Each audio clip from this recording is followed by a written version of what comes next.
Buenos días. El día de hoy quiero hablarles de qué hacer en el día de la angustia. Vamos a estar primordialmente en dos pasajes, en Deuteronomio 4 y en Marcos 14. En estos tiempos, en muchas personas nos hemos encontrado con diferentes tipos de emociones como la angustia, el miedo, la tristeza. ¿Por qué podemos sentir esto? Bueno, en algunos casos es por el miedo a contagiarse y eso produce una angustia grande. Tal vez ahora si nosotros estornudamos ya se nos puede hacer sospechoso o el ver que alguien esté tosiendo a nuestro alrededor. Nos alarma, nos prende ahí las antenitas de saber que algo puede estar mal. Y por supuesto, todo esto es derivado de la situación de contingencia sanitaria que estamos viviendo.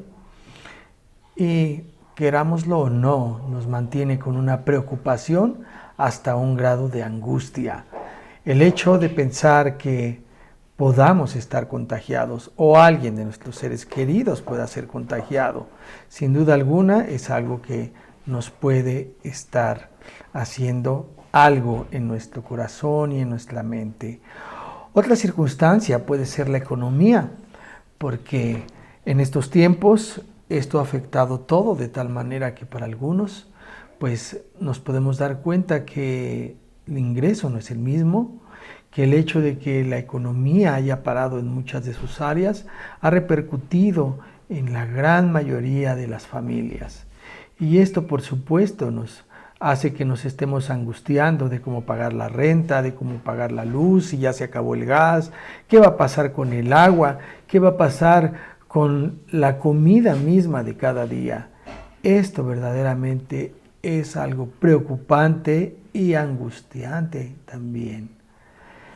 Para otros puede ser el encierro, ¿sí? Tal vez algunos, simplemente el hecho de llevar ya varios días, semanas, esto puede ser ya algo que nos lleve a un estado de tristeza, a un estado de decir cuándo podré volver a salir, cuándo estaré en la escuela nuevamente, cuándo iré al cine, cuándo saldré al parque, cuándo veré a mis amigos, cuándo volveré a reunirme en la iglesia y abrazar a todos mis hermanos. Esto nos puede causar un sentimiento de angustia, de tristeza y estar finalmente invadidos por esto. ¿Qué hacer ante esto? Primero quiero comenzar, ¿alguna razón por la que estamos en angustia? A veces queremos pensar en mil cosas, algunos más específicos dirán es que fueron los chinos, otros dirán es que esto es político, esto lo creó alguien, esto viene de arriba, esto viene de alguna parte. Bueno, yo quiero darles noticias, esto viene por el pecado. En Deuteronomio 4:25 dice, cuando hayan engendrado hijos y nietos y hayan envejecido en la tierra y se corrompan y hagan imágenes o cualquier semejanza y hagan lo malo ante los ojos del Señor tu Dios enojándolo. ¿Cuándo está diciendo esto? Bueno, Moisés es el que está hablando y está hablando a su pueblo y lo que él les está diciendo es que es una profecía para el pueblo de Israel. Porque después de haber entrado a la tierra prometida, ellos finalmente se iban a entregar a otros dioses e iban a hacer lo malo ante los ojos de Dios. Así que en los postreros días, cuando estén en angustia y te sucedan estas cosas, después de que ellos hayan pecado, van a venir tiempos de angustia. En esta misma profecía les había dicho que ese pueblo, su pueblo, finalmente iba a ser llevado al cautiverio por su pecado. ¿En qué hemos pecado? Pudiéramos pensar, nosotros. Eso fue el pueblo de Dios, pero nosotros, bueno, yo te preguntaría esta mañana, ¿cómo te haces imágenes de un Dios? Donde está tu tesoro, ahí también está tu corazón. Puede ser tu trabajo. Finalmente, a lo mejor le dedicamos muchas horas al trabajo o mucha dedicación o todo nuestro esfuerzo y demás para decir que lo hacemos a veces por nuestros seres queridos, pero en realidad es que el trabajo es nuestro tesoro. Puede ser el dinero en sí mismo, el dinero no solamente como el dinero físico, sino lo que se traduce el dinero en pertenencias, en posesiones, en tener cierta ropa, en tener cierto estilo de vida, en hacer cierto tipo de cosas, el sentir que soy todopoderoso y puedo comprar. Puede ser amigos. Podemos haber creado la imagen de un Dios en alguien cercano, en aquellos que son mis compañeros y que están conmigo en las buenas y en las malas y que deseo estar todo el tiempo con ellos y dedicarles todas las horas y todo lo que se pueda. Puede ser la familia. Y pensar en la familia, pensamos que es algo lícito. Pensar que la familia lo es todo y lo es primero, eso es algo en lo que podemos estar de acuerdo muchos. Y muchos podrían decir, eso es correcto. La familia es lo primero y es en lo que hay que estar. Desgraciadamente a veces hacemos de la familia un Dios, porque el día que ese familiar cercano o querido, por alguna razón, ya no se encuentra con nosotros, se nos ha derrumbado el mundo, la vida. ¿Qué otra cosa puede ser? Tú mismo. Puede ser tú mismo. Te has hecho una imagen de ti mismo, de tu estilo, de tu forma, de tu cuerpo. Tú mismo dices, yo soy lo más importante. Yo me amo a mí mismo y yo tengo que ser feliz y no me importa lo demás. Yo tengo que empezar por mí mismo. Es demasiado donde nos hemos centrado y hemos rendido un culto tal hacia nosotros que solo nos importamos en cómo estamos, en cómo nos vemos, en cuánto pesamos, cuántos likes me dan en las redes sociales, cuánto estoy siendo popular. Hago un Dios de mí mismo. Bueno, ¿qué es hacer lo malo ante los ojos de Dios? Es desobedecer sus mandamientos. ¿Cómo los desobedecemos? Bueno, esto es más claro, más explícito, es decir, deshonrar a tus padres, matar, y no solo matar literalmente, el hecho de pensar en que yo desearía matar a alguien, el odio que se alberga por ello, también es un pecado. El ser infiel, el hecho de poder o ser adúltero no significa solo el acto físico, sino aún desde el pensamiento. Y como decía Jesús, aquel que ha mirado a una mujer para codiciarla, ya ha adulterado.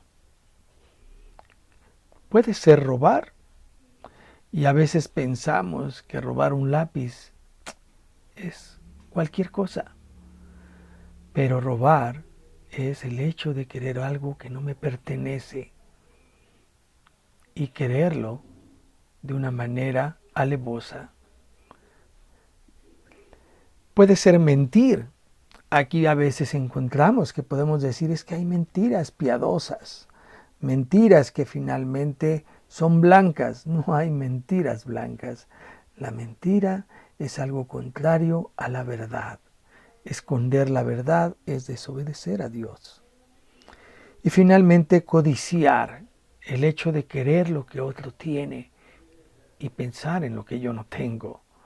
¿Cuántas veces no deseamos el hecho de querer un mejor tipo de vida, un mejor tipo de coche, un mejor tipo de zapatos, o querer el novio que tiene otro, la novia que tiene otro? Eso es desobedecer a Dios. ¿Qué podemos decir de esto en conclusión? Pues lo que decía Pablo, por cuanto todos hemos pecado. Romanos 3:23. Todos hemos pecado y creo que nadie queda exento en esta descripción acerca de lo que Moisés dijo que haría el pueblo, hoy nosotros también hemos hecho lo malo delante de Dios. Así que, ¿qué hacer en el día de la angustia? Bueno, es ir con Dios. Dice en Deuteronomio 4, 29 al 30, pero cuando desde allí busques al Señor tu Dios, lo hallarás. Si lo buscas con todo corazón, con toda tu alma, en los postreros días cuando estés en angustia y te sucedan todas estas cosas, volverás al Señor tu Dios y obedecerás su voz. Lo primero que tenemos que hacer cuando todo esto nos esté aconteciendo, cuando no entendamos ni por qué, ni en dónde y cómo están ocurriendo todas estas cosas, cuando estamos viendo que esto ha afectado a todo el mundo, que lo podemos ver porque ahora ya no es un rumor, ahora es cierto, ahora podemos escuchar gente cercana a nosotros que tiene a alguien o que ha fallecido o que ha padecido por la enfermedad. Es cierto, es una realidad. Esto nos ha alcanzado, nos está alcanzando ahora. ¿Qué tenemos que hacer? Volver a Dios, ir con Dios. Es lo primero que tenemos que hacer. No tenemos que pensar en que si compro un seguro por si me da COVID-19, no tengo que pensar en que qué puedo empeñar, a dónde puedo ir, quién me puede solucionar. Antes de pensar todas esas cosas, debes de ir con Dios. ¿Cómo volver a Dios en el día de la angustia? Orar. Jesús es quien nos ha dado un ejemplo humanamente de la angustia. Y digo humanamente porque Dios no puede angustiarse, porque la angustia es el tener en una emoción de que algo malo va a acontecer y que finalmente se teme por eso que pueda acontecer. Dios, siendo omnisciente y siendo todopoderoso, por supuesto no puede tener esa angustia. Así que orar es algo que podemos hacer y que Jesús hizo en una angustia que pudo sentir en la humanidad que él tenía también. Esto ocurrió en el huerto de Getsemaní. Marcos 14, 32 al 35 nos dice: llegaron al lugar que se llama Getsemaní y dijo a sus discípulos: siéntese aquí mientras yo oro. Tomó consigo a Pedro, a Jacobo y a Juan y comenzó a entristecerse y a angustiarse. Era tal su angustia que les dijo: mi alma está muy triste hasta la muerte. Quédense aquí y velen. En un pasaje paralelo en el Evangelio de Lucas, capítulo 22, nos dice que era tal su angustia que su sudor eran como grandes gotas de sangre. Algún día le pregunté a un médico que si un estrés, una angustia tan grande podría provocar un sudor de sangre. Y él me contestó que era cierto, que podía ser posible, que es pues tal el estrés que se puede tener que se rompen los vasos capilares y que efectivamente, así como podemos sudar, la sangre puede ser ese sudor ahora y que puede caer y salir de nuestra frente. Y es lo que le pasó a Jesús. Fue una angustia tal y tan grande que provocó esto. Dijo: mi alma está muy triste hasta la muerte. Sin embargo, él les dijo a los 3 de sus más allegados: quédense aquí y velen, es decir, estén en oración, estén al pendiente. Pasando un poco adelante, se postraba en tierra y oraba. Jesús oraba que de ser posible pasase de él aquella hora. Él estaba llevando su angustia al Padre. Él sabía que tan solo a unas horas se iba a desencadenar finalmente un momento muy difícil. Él iba a ser aprehendido, golpeado, martirizado, vituperiado por nosotros, por el pecado, precisamente por el pecado. Él iba a cargar todo el pecado con él y además iba a experimentar el hecho de que el Padre tenía que apartarse porque no puede estar junto con el pecado. Y eso angustiaba su alma muy, muy grandemente. Y era de una forma que no lo merecía, era por nosotros, pero sin embargo, Él en su humanidad, en lo que podía provocar en sus emociones toda esta carga, pedía al Padre que si podía haber forma de pasar aquella hora. Hoy nosotros para orar tenemos algo especial. Dios nos ha dado al Espíritu Santo. Pablo dice en Romanos 8:15, y ustedes no recibieron un espíritu que de nuevo los esclavice al miedo, sino el espíritu que los adopta como hijos y les permite clamar, Abba, Padre. Abba es un término que significa papi. Es una manera tierna, corta, afectiva, íntima de hablarle a su padre. Como un niño ante su miedo, ante la dificultad que va a enfrentar, acude y dice, papi. Es la misma idea.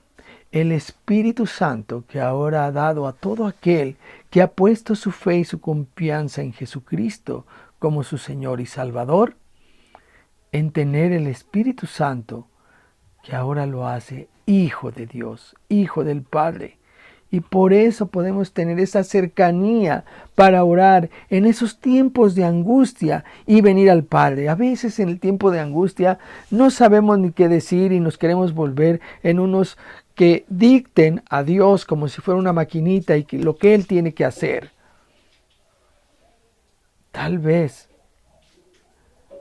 lo hacemos mal o pedimos mal, pero aún así el Espíritu Santo, una de sus funciones es intervenir por nosotros con sonidos indecibles, dice Pablo también en Romanos, y Él intercede por nosotros, Él eleva nuestras oraciones delante de Él.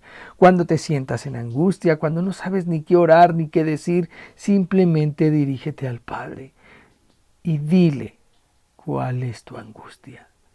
Y el Espíritu Santo la va a llevar delante de Él. ¿Cómo volver a Dios en el día de la angustia? Sometido a su voluntad. Jesús decía, Abba Padre, así como esa relación que ahora puedes tener si tienes el Espíritu Santo. Él, Jesús, el Espíritu Santo también estaba con él. Y le decía, Papi, Padre, todo es posible para ti. Aparta de mí esta copa. Ese era su deseo. Así nosotros podemos decirle, Señor, que no me llegue este virus. Señor, que no se enferme mi familia. Señor, cuida a mi papá, cuida a mi mamá, cuida a mis abuelos. Ese puede ser nuestro deseo.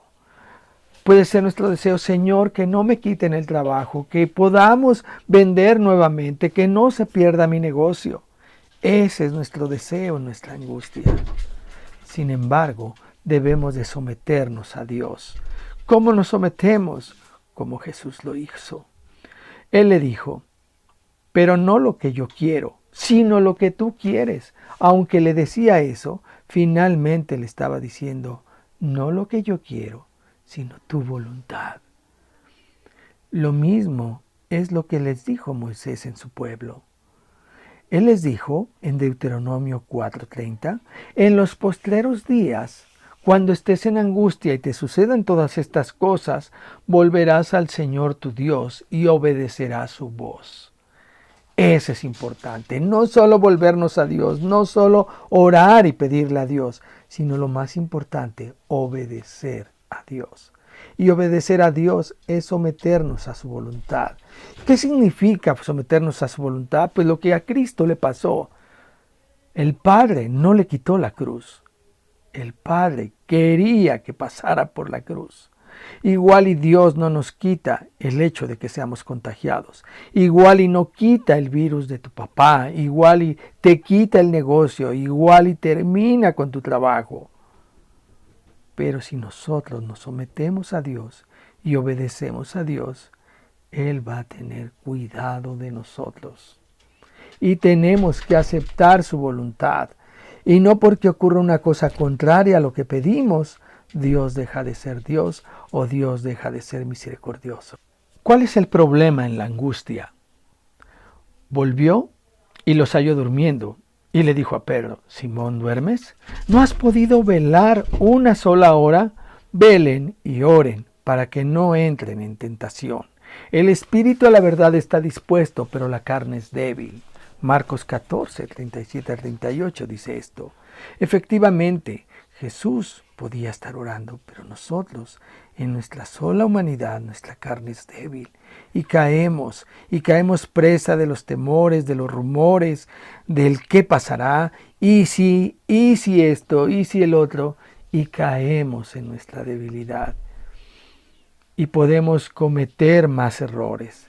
Así que en nuestra debilidad debemos de recordar que tenemos al Padre en los cielos, que tenemos a la roca de nuestra salvación Jesucristo y que tenemos al Consolador por quien clamamos Abba Padre, el Espíritu Santo.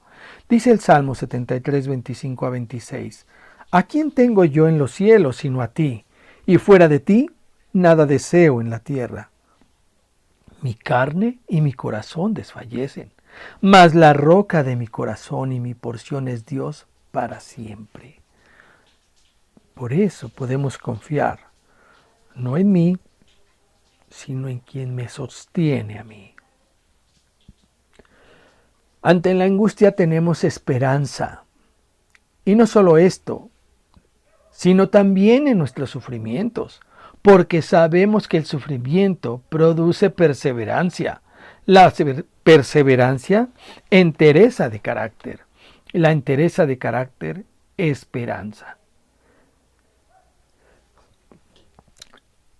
Romanos 5 del 3 al 4.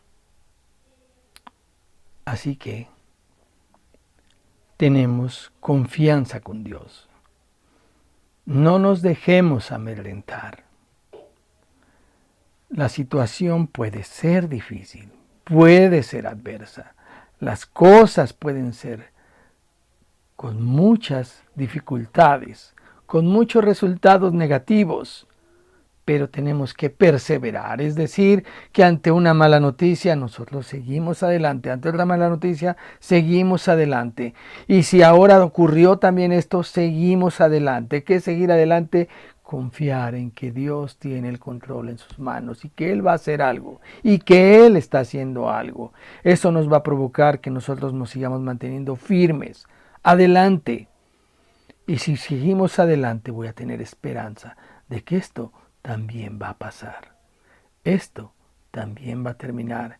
El que me quede sin trabajo también va a terminar porque un día Dios me volverá a dar otro. El hecho de que si perdí a alguien y ya no va a estar, no importa, porque algún día, si Él ha creído en Cristo, le volveré a ver. Y si no, Dios es mi esperanza, Dios es mi consuelo, y en Él confiaré y en Él esperaré por siempre. Así que echemos fuera toda angustia y temor.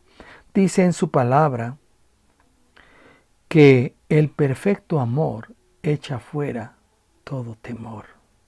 Y el perfecto amor es Dios, porque Dios es amor. Así que Dios en su amor nos cubre y nos ayuda a poder confiar en estos tiempos. Confiemos que Dios está obrando.